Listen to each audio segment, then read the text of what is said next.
The 1970s were a golden age of television, but not every great show made it into the history books. Some were too weird, too bold, or simply too ahead of their time. Today, we're dusting off 16 forgotten TV shows from the 1970s that deserve a second look. You may not remember them, but once you do, you'll wonder why the world ever forgot. 1. The Andros Targets, 1977. In an era when newspapers were still considered sacred institutions, the Andros Targets dared to show the grit, grime, and moral compromise behind the headlines. Starring James Sutorius as crusading journalist Mike Andros, this CBS series followed a New York reporter who worked for a fictional tabloid called the New York Forum. Unlike the flashier news dramas of later decades, this show aimed for authenticity, inspired by real-life investigative reporting from the New York Post. Each episode tackled a different social issue, from corporate corruption to political scandal, while Andros refused to back down, even when his own paper's editors told him to ease up. The writing was dense, the tone bleak, and the conflicts felt real. The show was praised by critics, but it never found a mainstream audience. It lacked the melodrama of Lou Grant and the charisma of Colchack, but what it had was raw integrity. It was canceled after just 13 episodes, lost in a flood of cop shows and family sitcoms, but for anyone who caught it, The Andros Targets was a bold glimpse into the power and peril of print journalism. In hindsight, it predicted the dying days of fearless investigative TV before entertainment took over the newsroom. 2. The Girl with Something Extra, 1973. Before Sally Field became an Oscar-winning legend, she starred in this quirky NBC sitcom about a newlywed couple and the surprising gift the wife brings into the marriage: extrasensory perception. In The Girl with Something Extra, Field played Sally Burton, a loving and cheerful wife who could read minds. John Davidson played her husband John, a regular man trying to navigate married life, with a psychic spouse. While the premise sounds like a typical 1970s high-concept sitcom, what set the show apart was its surprising emotional depth. Instead of just using ESP for laughs, the show explored how trust, honesty, and communication shift when your partner can literally hear your thoughts. It was part romantic comedy, part science fiction light, and Field's charisma carried it through every twist. Unfortunately, NBC didn't know how to market it. Audiences expected slapstick, but the show delivered something closer to heartfelt comedy. It lasted just one season, 22 episodes, and then faded into obscurity, never given a second chance. But looking back, it was ahead of its time, quietly suggesting that love isn't just about words, it's about what we hide behind them. 3. Colchack, The Night Stalker, 1974 to 1975. Before The X-Files, before Supernatural, there was Colchack. This cult classic starred Darren McGavin as Carl Colchack, a rumpled, sarcastic newspaper reporter who kept stumbling into the darkest corners of the supernatural world. Whether it was vampires in Las Vegas or shape-shifting creatures in Chicago, Colchack followed the story, even when no one else believed him. Each episode played like a mini horror film. The production values were modest, but the atmosphere was soaked in dread and mystery. Colchack faced off against ghosts, zombies, werewolves, and government cover-ups, all while his editor insisted he stick to real news. Sound familiar? That dynamic of skeptic versus believer laid the foundation for shows like The X-Files, whose creator Chris Carter cited Colchack as a major inspiration. Despite its influence, Colchack only lasted 20 episodes. Critics didn't know what to make of it. Was it horror, satire, procedural? And network executives didn't understand why viewers weren't tuning in en masse. But fans today know it was simply too weird, too bold, and too ahead of its time. Colchack wasn't just chasing monsters, he was chasing the truth the world didn't want to see. 4. The Blue Knight, 1975 to 1976. Long before gritty cop dramas dominated primetime, The Blue Knight brought a raw realism to the badge.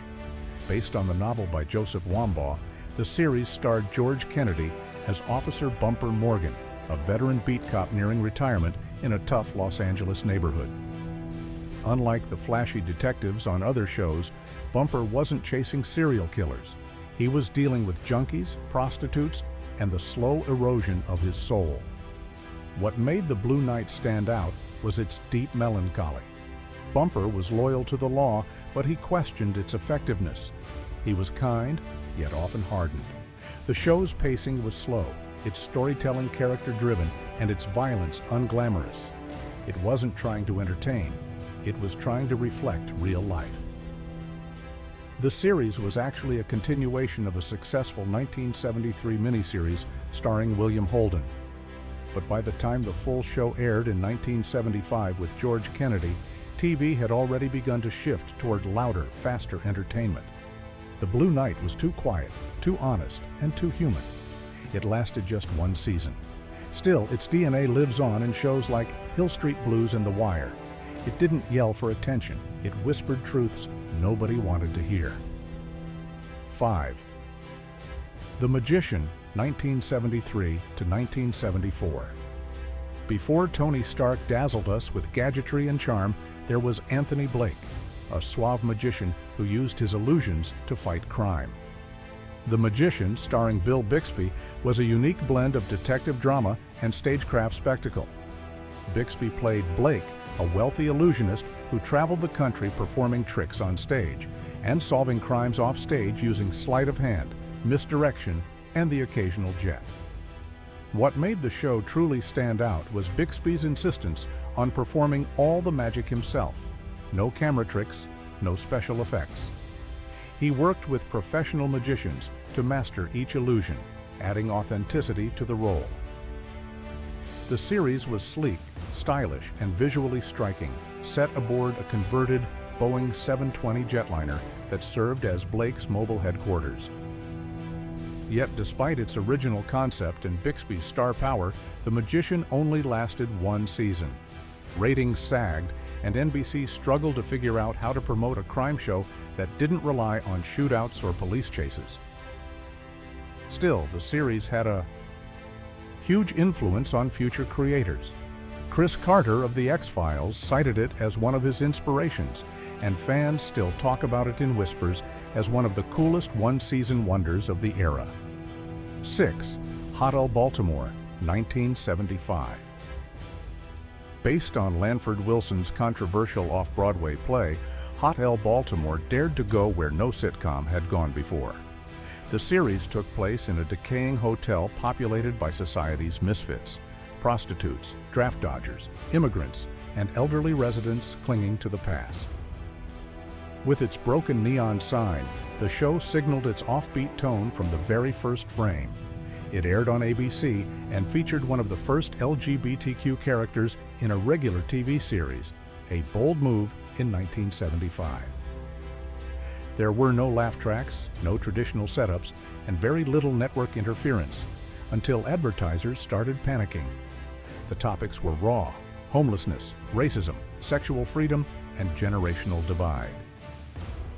Even though it was a comedy, the laughs often came through clenched teeth.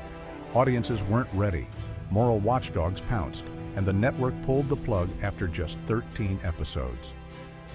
But those who remember it speak of it with reverence, as a show that tried to show America as it really was. In many ways, Hotell Baltimore predicted the rise of edgy, unfiltered comedy decades before Louis or Atlanta would pick up the torch. 7. David Cassidy, Man Undercover, 1978 to 1979. The title sounds like a pop star vanity project. But David Cassidy, Man Undercover, was anything but fluff. After leaving behind his Partridge Family fame, Cassidy took a risk with this gritty NBC series, playing an undercover cop named Dan Shea. In each episode, Shea infiltrated dangerous worlds, drug rings, biker gangs, organized crime, and tried to survive without blowing his cover. Cassidy was shockingly good in the role, His boyish charm masked a darker edge, and the series allowed him to show range audiences hadn't seen before. But the network couldn't figure out how to market the show. Teen fans of the Partridge Family were confused by the violence and tone. Crime show fans were skeptical of a teen idol in a serious role. The show landed in a no man's land. Despite strong writing, a gripping lead performance, and a powerful pilot, Undercover only lasted 10 episodes. It's mostly forgotten now, but it deserves credit for giving Cassidy the chance to break free from typecasting and for being an early example of the cop goes deep genre, later perfected by shows like Wise Guy and The Shield. 8. The Fantastic Journey, 1977. What happens when a group of travelers enters the Bermuda Triangle and finds themselves stranded on an island that defies all logic? That's the premise of The Fantastic Journey, one of the most wildly ambitious, criminally short-lived sci-fi shows of the 1970s. The island isn't just strange, it's a patchwork of time zones and dimensions, where ancient civilizations, futuristic societies, and alien beings all coexist. The cast includes a young Jared Martin as Varian, a peaceful scientist from the 23rd century, Ike Eisenman and Roddy McDowell, who joined mid-season as the mysterious scientist Dr. Fred Walters. Together, the group journeys through zones that reflect everything from Atlantis to dystopian futures. The show had bold themes for its time, touching on environmental collapse, authoritarianism, and the misuse of technology. Its tone wavered between mystical and cerebral, something like Lost meets Star Trek with philosophical overtones. Sadly, only 10 episodes aired before NBC axed it, citing low ratings and high production costs. But The Fantastic Journey still lives in the memories of sci-fi fans who stumbled upon it during its short run. It didn't just try to entertain, it tried to expand minds. That ambition, though short-lived, deserves to be remembered. 9th Quark, 1977 to 1978. Long before Spaceballs or Red Dwarf, there was Quark, a cosmic comedy created by Buck Henry, co-creator of Get Smart. This 1977 NBC series starred Richard Benjamin as Adam Quark, the captain of a space sanitation vessel. Yes, he and his crew were responsible for collecting trash across the galaxy. In an age when most space series leaned serious, Quark leaned hard into parody. The show was packed with satire, poking fun at sci-fi tropes from clone soldiers and evil empires to artificial intelligence and bureaucracy. Quark's crew included a sentient plant named Ficus, a Betty clone with one real twin and one synthetic twin, and a cowardly science officer. The humor was sharp, absurd, and ahead of its time. Unfortunately, that's exactly why it didn't survive. Audiences weren't ready for sci-fi that made fun of itself. Quark was canceled after just 8 episodes, lost in a programming void. But for fans who discovered it later, often on VHS or DVD re-releases, the show became a cult favorite. It paved the way for smarter space comedies that didn't arrive until decades later. If you like the Orville,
was both its strength and its undoing.